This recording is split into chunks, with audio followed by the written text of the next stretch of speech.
Hello everyone, तो कैसे हैं आप? आपका हार्दिक स्वागत है हमारे यूट्यूब चैनल देवभूमि एग्जाम पॉइंट में। तो देखिए, आज हम यहाँ पर कुछ इंपॉर्टेंट क्वेश्चंस लाए। जो ये क्वेश्चन है दोस्तों बॉटनी जूलॉजी से संबंधित है, और एक क्वेश्चन आपको दोस्तों जो लैब असिस्टेंट की यहाँ पर भर्ती निकली है वहाँ देखने को मिल सकते हैं। तो आपको जो है वीडियो अंत तक देखना है। वीडियो पसंद आता है वीडियो को लाइक भी कर देना है। अभी तक चैनल सब्सक्राइब नहीं किया, चैनल को आप सब्सक्राइब भी कर लें और बेल आइकन भी प्रेस कर लें, जिससे कि सारे नोटिफिकेशन आपको समय रहते मिलते रहें। तो बढ़ते हैं आज के पहले क्वेश्चन की ओर। आज का यहाँ पर जो पहला क्वेश्चन है दोस्तों, यहाँ पर पहला क्वेश्चन कहता है कि आवृत बीजी में यानी कि जो एंजियोस्पर्म होते हैं, इसमें जो निषेचन के उपरांत बीज कवच बनता है तो किससे कवच यहाँ पर बनता है दोस्तों, आपसे पूछा गया है। तो बीज कवच बनता है तो किससे बनता है? क्वेश्चन नंबर 1 ऑप्शन ए कहता है द्वितीय केंद्रक से, ऑप्शन बी अध्यावरण से, ऑप्शन सी अंडाशय से, ऑप्शन डी भ्रूणपोष से। तो दोस्तों इसका राइट आंसर ऑप्शन बी की बात करें, बिल्कुल राइट आंसर है, अध्यावरण से बनता है दोस्तों। यहाँ पर बिल्कुल राइट आंसर ऑप्शन बी हो जाएगा। अब देखिए क्या होता है दोस्तों, जो आवृतबीजी पादपों में जो है निषेचन के उपरांत बीज कवच जो बनता है दोस्तों, बीजांड की अध्यावरण से बनता है। किससे बनता है? जो बीजांड की ये अध्यावरण से बीज कवच बनता है आवृतबीजी पादपों में।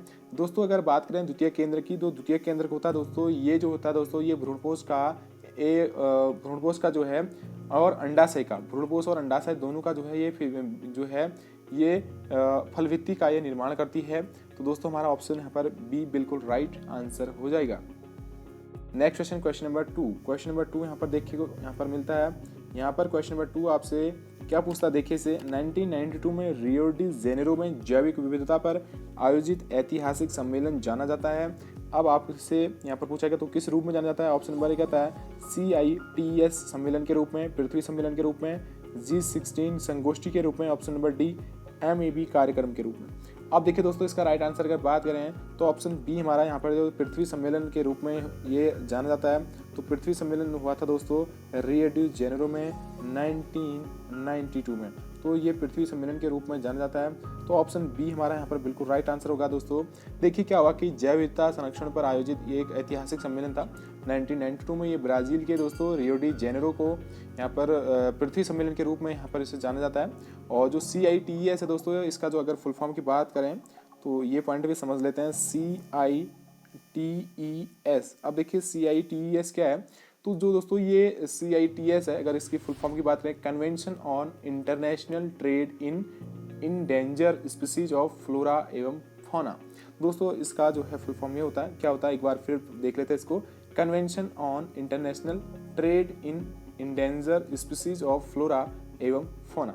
दोस्तों क्या होता है कि शिकार में और अन्य वन्य जीवों को कैद करने पर जो है प्रतिबंध लगाने में सहायक है। और ये चीज़ें होती है MAB का जो अर्थ होता है मानव एवं जैवमंडल कार्यक्रम है, जिसमें जो है जैवमंडल आरक्षित क्षेत्रों की यहाँ पर स्थापना और रख रखाव पर यहाँ पर ये सम्मिलित है। दोस्तों बढ़ते हैं क्वेश्चन नंबर 3 की ओर।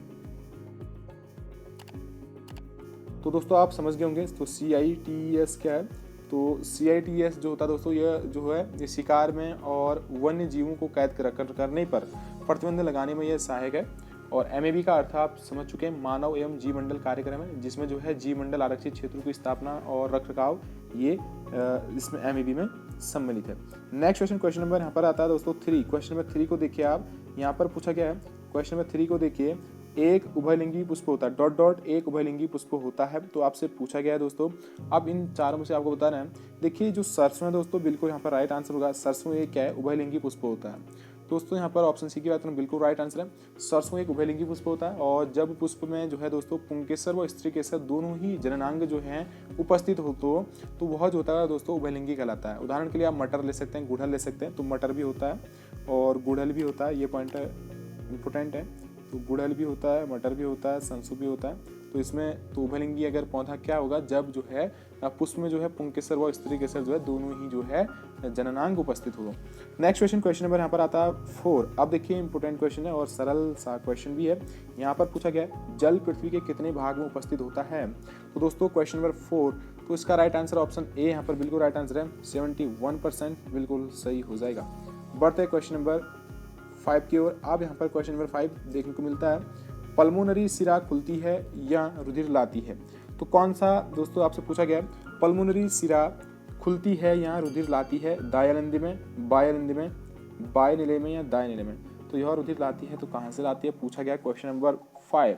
दोस्तों इसका राइट आंसर ऑप्शन बी है, बाय अलिंद में। तो देखिए क्या होता है, जो फुफ्फुसी या पल्मोनरी सिराएं आप जैसे कह सकते हैं बाह्यलिंद में खुलती हैं दोस्तों, और ये फेफड़ों से शुद्ध या ऑक्सीजन रुधिर को ये लाती हैं।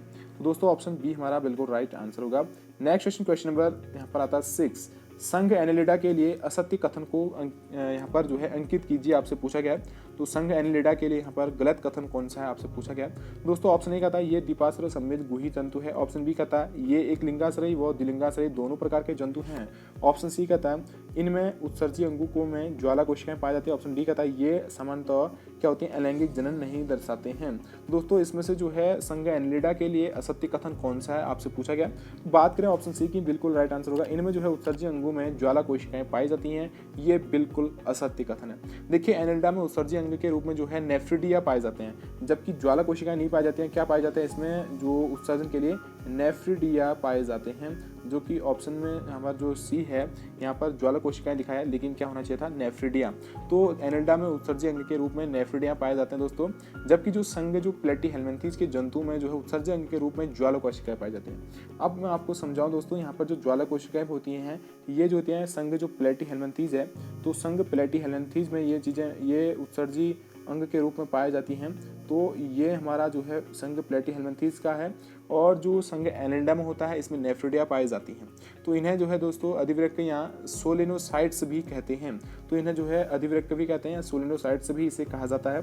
तो ज्वाला कोशिकाएं उत्सर्जी अंग के रूप में किसमें पाई जाती हैं, आपका आंसर होगा प्लेटीहेल्मिन्थेस में, और नेफ्रिडिया जो है ये एनेलिडा में पाई जाती हैं। नेक्स्ट क्वेश्चन नंबर यहाँ पर आता है 7। क्वेश्चन नंबर 7 देखिए दोस्तों, यहाँ पर पूछा गया है, यहाँ पर आपसे पूछा गया कि पुरुष शुक्राणु में गुणसूत्र की संख्या है।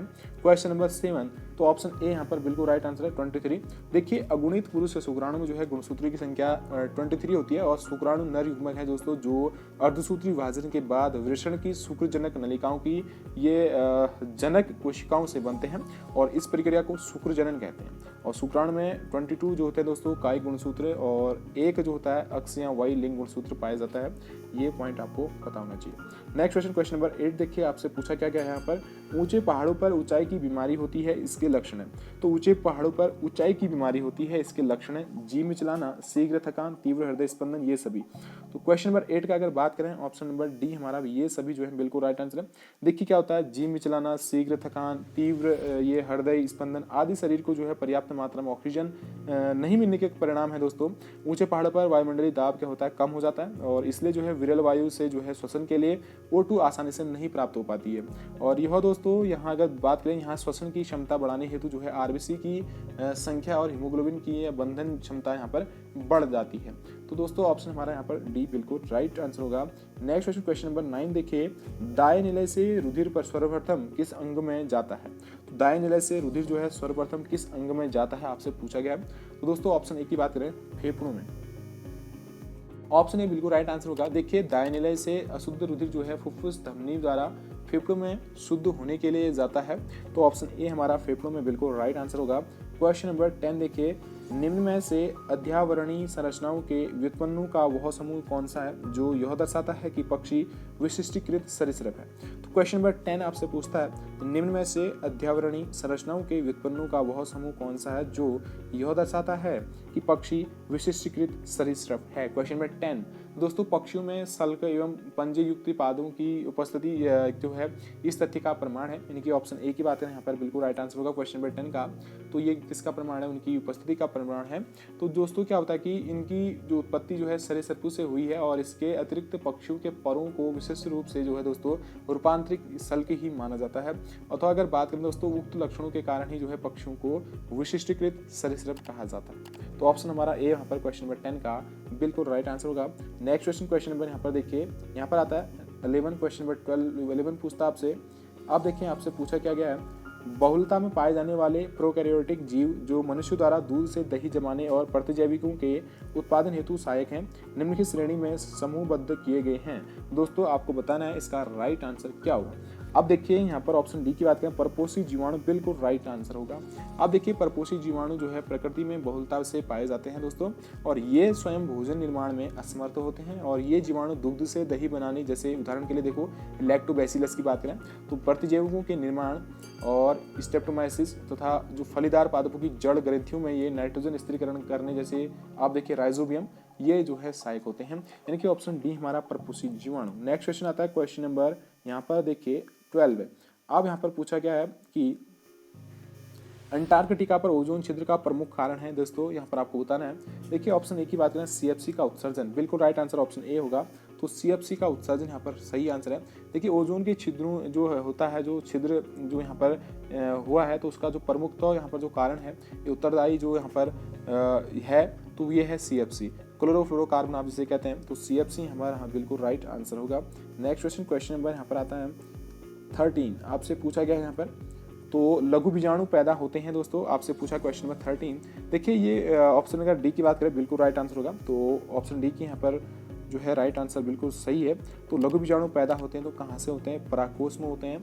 तो दोस्तों पुंकेसर के परागकोश की जो लघु बीजाणु धानी, या अगर आप कहें तो पराग धानी भी कह सकते हैं, तो लघु बीजाणु जनन द्वारा यहाँ पर जो है एक द्विगुणित पराग मात्र कोशिका द्वारा 4 अगुणित परागकण यहाँ पर या लघु बीजाणु यहाँ पर बनते हैं। तो ऑप्शन डी हमारा बिल्कुल राइट आंसर है। क्वेश्चन नंबर 14 देखिए, प्लेटीहेल्मिन्थेस में किस स्तर का संगठन पाया जाता है? दोस्तों इसका ऑप्शन सी यहाँ पर बिल्कुल राइट है, अंग स्तर का। किसका? अंग स्तर का पाया जाता है। देखिए जो प्लेटीहेल्मिन्थेस संघ में जो अंग स्तर का संगठन पाया जाता है, तो इस संघ के जंतु जो होते हैं दोस्तों द्विपार्श्वी, सममिति और त्रिस्तरीय व अघुई होते हैं। उदाहरण के लिए आप देखें तो यहाँ पर जो टीनिया है और लीवर फ्लूक है, तो और ये जो है दोस्तों इस के एग्जाम्पल हैं। तो ऑप्शन हमारा यहाँ पर जो सी है, प्लेटीहेल्मिन्थेस में किस स्तर का संगठन पाया जाता है? अंग स्तर का। नेक्स्ट क्वेश्चन नंबर 15 देखिए, आपसे पूछा गया है शहद में पाए जाते हैं। देखिए जो हनी होती है, जो शहद होता है, उसमें क्या क्या पाए जाते हैं आपसे पूछा गया है। Levulose, dextrose, glucose. Option B कहता है levulose, dextrose, maltose, dextrose, glucose, fructose. उपरोक्त में से कोई नहीं। तो शहद में जो पाए जाते हैं दोस्तों, ये ऑप्शन नंबर बी हमारा बिल्कुल राइट आंसर है, लेविलोज, डेक्सट्रोज और माल्टोज। तो बिल्कुल राइट आंसर ऑप्शन हमारा जो बी है, लेविलोज, डेक्सट्रोज, माल्टोज जो है दोस्तों, ये शर्करा इसमें होती है और इसे जो है दोस्तों औषधि के रूप में भी आप उपयोग कर सकते हैं। तो ऑप्शन हमारा बी यहाँ पर बिल्कुल राइट आंसर है। नेक्स्ट क्वेश्चन नंबर 16 देखिए, आपसे पूछा गया है कि जीव विज्ञान में निम्न में से उच्चतम स्तर है।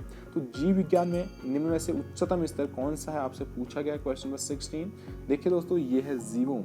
तो ऑप्शन ए हमारा यहाँ पर बिल्कुल राइट आंसर है, जीवोम बिल्कुल सही हो जाएगा। तो दोस्तों क्या होता है, जीवोम जो है जीवमंडल की सबसे बड़ी इकाई होती है और किसी समान या विशाल भौगोलिक क्षेत्र में स्थित पारितंत्र के समूह जो समान प्रकार की जलवायु परिस्थितियों को साझा करते हैं, ये जीवोम कहलाते हैं दोस्तों।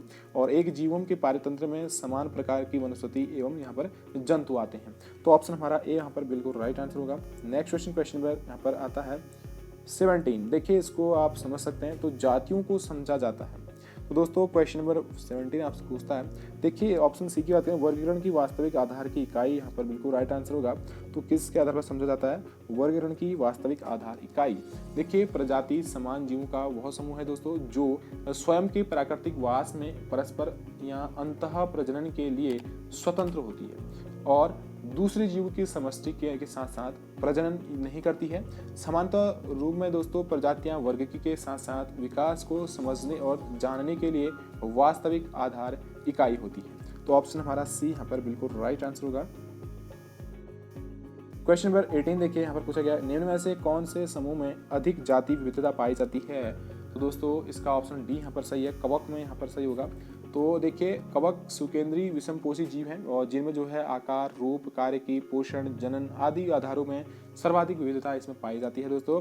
और इसके पश्चात जैव विविधता में शैवालों, ब्रायोफाइटा एवं फर्न का स्थान आता है। नेक्स्ट क्वेश्चन नंबर यहाँ पर आता है 19। देखिए एक फूल के परागकोश से वर्तिकाग्र तक परागणों के स्थानांतरण को डॉट डॉट कहा जाता है। देखिए एक फूल के परागकोश से वर्तिकाग्र तक परागणों के स्थानांतरण को डॉट डॉट कहा जाता है। क्वेश्चन नंबर 19, तो ऑप्शन बी यहाँ पर बिल्कुल राइट आंसर, परागकण। क्या कहते हैं? परागकण। एक फूल के परागकोश से दोस्तों किसी अन्य फूल के या उसी फूल के वर्तिकाग्र तक परागकणों के पहुंचने की या उनके स्थानांतरण की जो ये प्रोसेस होती है उसे जो है यहाँ पर पॉलिनेशन यहाँ पर कहा जाता है। यह दोस्तों पॉलिनेशन जो होता है वायु के द्वारा भी हो सकता है और कीट के द्वारा हो सकता है, जल के द्वारा हो सकता है, इनके द्वारा जो होता है इसमें परागण होता है। नेक्स्ट क्वेश्चन नंबर 20 आपसे पूछता है दोस्तों, आपसे पूछा गया है कि प्रमुख बड़े जीवों जैसे रेगिस्तान या वर्षा वन बनने का कारण है। तो क्या कारण है आपसे पूछा गया है। क्वेश्चन नंबर 20 दोस्तों, अगर बात करें हमारे ग्रहों के सूर्य के चारों ओर चक्कर लगाने से हमारे ग्रहों का अपने अक्ष पर झुकाव, ऑप्शन सी दोनों, ऑप्शन डी मौसमी। दोस्तों ऑप्शन यहाँ पर सी बिल्कुल राइट आंसर होगा। तो ऑप्शन सी की आप बात करें बिल्कुल राइट आंसर है।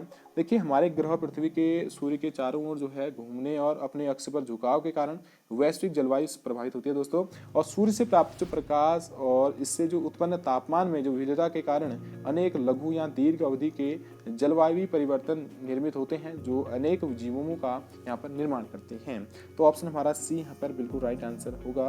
नेक्स्ट क्वेश्चन आता है अमीनो अम्लों को राइबोसोम्स तक पहुंचाने का काम कौन सा आरएनए करता है। देखिए इंपोर्टेंट क्वेश्चन दोस्तों आ सकता है परीक्षा में। तो अमीनो अम्लों को राइबोसोम्स तक पहुंचाने का काम कौन सा आरएनए करता है 21। तो दोस्तों ऑप्शन यहाँ पर बी है जो टीआरएनए। देखिए जो टीआरएनए अर्थात इनकी बात करें स्थानांतरण आरएनए आप जिसे कहते हैं, तो टीआरएनए का अगर आप समझे तो स्थानांतरण आरएनए जो है ये कोशिका द्रव्य से अनुवादन प्रक्रिया में जो है अमीनो अम्लों को राइबोसोम्स तक पहुंचाने का ये काम करता है। तो ऑप्शन बी हमारा राइट आंसर होगा। नेक्स्ट क्वेश्चन 22, निम्न में से कौन से क्षेत्र में कम ऋतु विभिन्नताएं पाई जाती हैं। कम ऋतु विभिन्नताएं पाई जाती हैं आपसे पूछा गया 22। देखिए उष्णकटिबंधीय क्षेत्रों में कम ऋतु विभिन्नता पाई जाती है और जिसके कारण वर्ष पर्यंत वातावरण स्थिर बना रहता है और इसी कारण वर्षा वनों में उच्च उत्पादकता पाई जाती है दोस्तों। तो ऑप्शन यहाँ पर उष्णकटिबंधीय बिल्कुल राइट आंसर होगा। नेक्स्ट क्वेश्चन आता है 23। देखिए भैंस का जंतु वैज्ञानिक नाम है। देखिए आपसे पूछा गया है तो भैंस का जंतु वैज्ञानिक नाम क्या है दोस्तों 23। तो देखिए इसका जो है ऑप्शन नंबर डी बुबेलस बुबेलिस। तो बुबेलिस जो है ये भैंस का जंतु वैज्ञानिक नाम है। तो यह दोस्तों दुग्ध उत्पादन के लिए पाली जाती है, पता ही हो आपको। नेक्स्ट क्वेश्चन आता है क्वेश्चन नंबर 24। यहाँ पर आपसे पूछा गया है कि किसी दिए गए क्षेत्र में एक बिंदु से विभिन्न जातियों का उद्विकास प्रारंभ होकर उनके अन्य भूगोलिक क्षेत्रों तक प्रसारित होना क्या कहलाता है 24। तो दोस्तों ऑप्शन ए यहाँ पर अनुकूली विकिरण बिल्कुल राइट आंसर ऑप्शन है। देखिए किसी निश्चित भूगोलिक अगर क्षेत्र में एक बिंदु से जंतुओं अथवा पादपों की एक जाति से विभिन्न जातियों के विकास तथा उनके अन्य भौगोलिक क्षेत्रों में फैलने का जो प्रक्रम जो होता है दोस्तों अनुकूली विकिरण कहलाता है। उदाहरण के लिए आप देखें डार्विन की जो फिंच और ऑस्ट्रेलियन मार्सुपियल जो है इसका एग्जाम्पल है। दोस्तों बढ़ते हैं क्वेश्चन नंबर 25 की ओर। आज का लास्ट क्वेश्चन है। यहाँ पर पूछा गया है कि प्राकृतिक संसाधनों को विवेकपूर्ण प्रयोग करने के उपाय हैं। तो देखिए ऑप्शन नंबर 25 का क्वेश्चन नंबर 25 का ऑप्शन डी यहाँ पर देखिए बिल्कुल राइट आंसर। तो सभी से होंगे कम उपयोग करना, पुनःचक्रण, पुनः उपयोग करना। तो ऑप्शन डी हमारा यहाँ पर बिल्कुल राइट आंसर है। तो प्राकृतिक संसाधनों को विवेकपूर्ण प्रयोग करने के जो उपाय हैं ये सभी तीनों हैं दोस्तों। प्राकृतिक संसाधनों को कम उपयोग करके जो है इन्हें पुनः उपयोग करके और पुष्ट जो है इन्हें पुनः चक्रित करके यानी कि रिसाइकिल आप जिसे कहते हैं, अगर आप विवेकपूर्ण रूप से करते हैं तो उपयोग किया जाता है। तो इसके द्वारा जो है हम प्राकृतिक संसाधनों को अगली पीढ़ी के लिए संरक्षित कर पाएंगे। दोस्तों आज हमने 25 क्वेश्चन पर डिस्कस की जो कि इंपोर्टेंट थे, परीक्षा के दृष्टिकोण से बहुत ही इंपोर्टेंट क्वेश्चन थे। तो आपको वीडियो को जो है 1-2 बार देखना है और आपको क्वेश्चन सब समझ आ जाएंगे। अभी तक चैनल सब्सक्राइब नहीं किया, चैनल को प्लीज़ आप सब्सक्राइब भी कर लें क्योंकि यहाँ पर इसी तरह के वीडियोस आपको यहाँ पर समय रहते मिलते रहते हैं। दोस्तों मिलते हैं नेक्स्ट पार्ट में, तब तक ढेर सारी शुभकामनाएं आपको।